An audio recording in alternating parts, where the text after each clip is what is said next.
சுதந்திரம் என்பது சும்மாவா வந்ததே.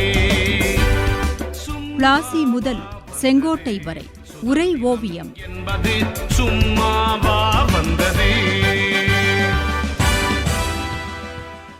மெட்ராஸ் ரெஜிமெண்ட் வீரர்கள் தங்களின் விசுவாசிகள் என்று காட்டுவதற்காக பிரிட்டிஷ் அதிகாரிகள் ஒரு நாடகத்தை நடத்தினார்கள். ஆனால் இந்திய வீரர்களும் பதில் நாடகம் நடத்தினார்கள் என்று சொன்னீர்களே, அது என்ன தாயே? தங்கள் கட்டளைக்கு கட்டுப்பட்டவர்கள், கீழ்ப்படிபவர்கள், விசுவாசிகள் என்றெல்லாம் காட்டி மெட்ராஸ் ரெஜிமெண்ட் தங்கள் கைப்பிடியில் உள்ளது, அதுபோல் பெங்கால் ரெஜிமெண்ட்டும் கொண்டு வரப்பட வேண்டும் என்று விரும்பினார்கள் பிரிட்டிஷ் அதிகாரிகள். அதற்காக பெங்களூரில் இருந்து மெட்ராஸுக்கு உடனே படையை நகர்த்துமாறு கட்டளையிட்டு அதன்படி படையினர் செயல்படுவதை காட்ட விரும்பினார்கள். ஆனால் அந்த நேரத்தில் தான் படை வீரர்கள் முரண்டு பிடித்தார்கள்.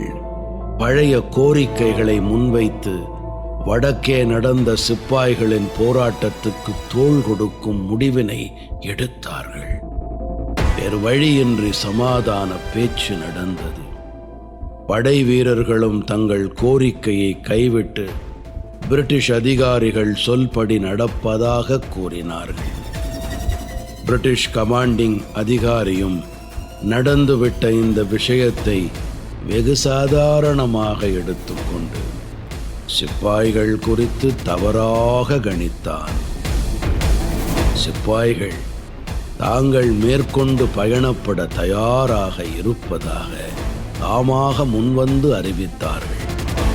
மகிழ்ச்சி அடைந்த பிரிட்டிஷ் கமாண்டிங் அதிகாரி மெட்ராஸ் 8வது குதிரைப்படையின் தலைமை கமாண்டருக்கு செய்தி அனுப்பினார். அதன்படி இந்த படைப்பிரிவு ஸ்ரீபெரும்புதூரை அடைந்தது.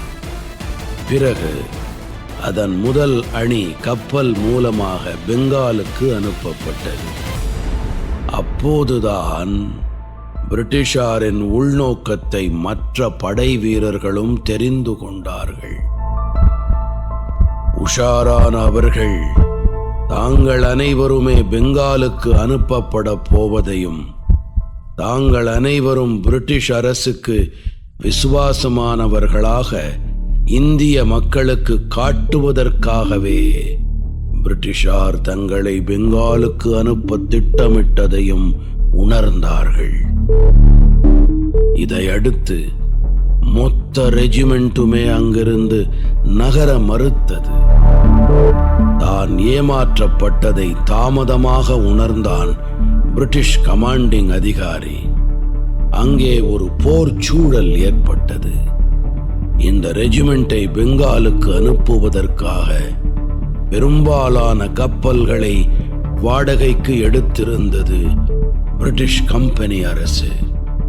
ஆனால் கடைசி நேரத்தில் சிப்பாய்கள் பலத்த எதிர்ப்பினை தெரிவித்ததால் அது பெருத்த ஏமாற்றம் அடைந்தது. மெட்ராஸ் இராணுவ தலைமை கமாண்டர் மெட்ராஸ் கவுன்சிலின் கவர்னருக்கு கோபம் பொங்க ஒரு அறிக்கை அனுப்பினான்.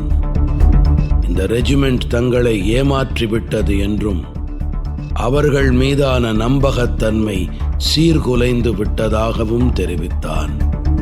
மெட்ராஸ் அரசாங்கமும் அப்படியே நினைத்தது. ஆனால் கவுன்சிலின் கவர்னர் ரெஜிமெண்டின் இந்திய அதிகாரிகளைத்தான் சந்தேகித்தான்.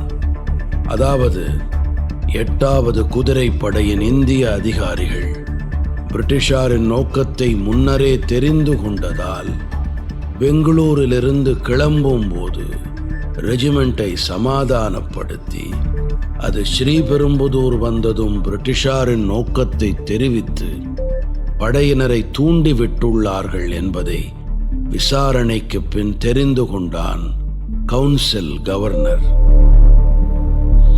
மெட்ராஸ் இராணுவ தலைமை கமாண்டருக்கு அவன் செய்த பரிந்துரையின்படி இந்த ரெஜிமெண்டைச் சேர்ந்த 6 இந்திய அதிகாரிகள் சுபேதார்களான ஹனுமந்தராவ், முகம்மது வாசிர், சையத் மொய்தீன், சையத் அன்சர், முகம்மது இமாம், மேஜர் சையத் பீர் ஆகியோர் பணியிலிருந்து நீக்கப்பட்டார்கள்.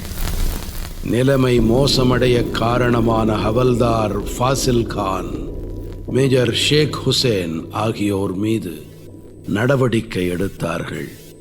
மொத்த ரெஜிமெண்ட்டுக்கும் பணி உயர்வும் பணி அமர்த்தலும் தடை செய்யப்பட்டன. பின்னர் இந்த ரெஜிமெண்ட் முழுவதுமே கலைக்கப்பட்டது.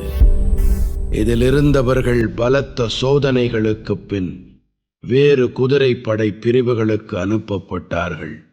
இப்படி ஒரு திடீர் போரை சமாளிக்க வேண்டியிருக்குமே என்ற எச்சரிக்கை உணர்வால் ஒரு ரெஜிமெண்ட்டையே கலைத்து விட்டார்கள் பிரிட்டிஷ் அதிகாரிகள்.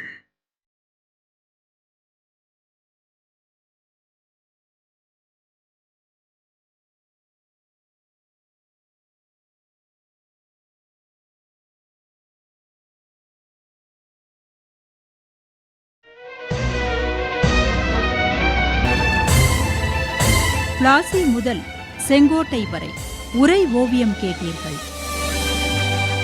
எத்தனை எத்தனை தடியடியை தாங்கினர், எத்தனை எத்தனை செக்கிழுத்து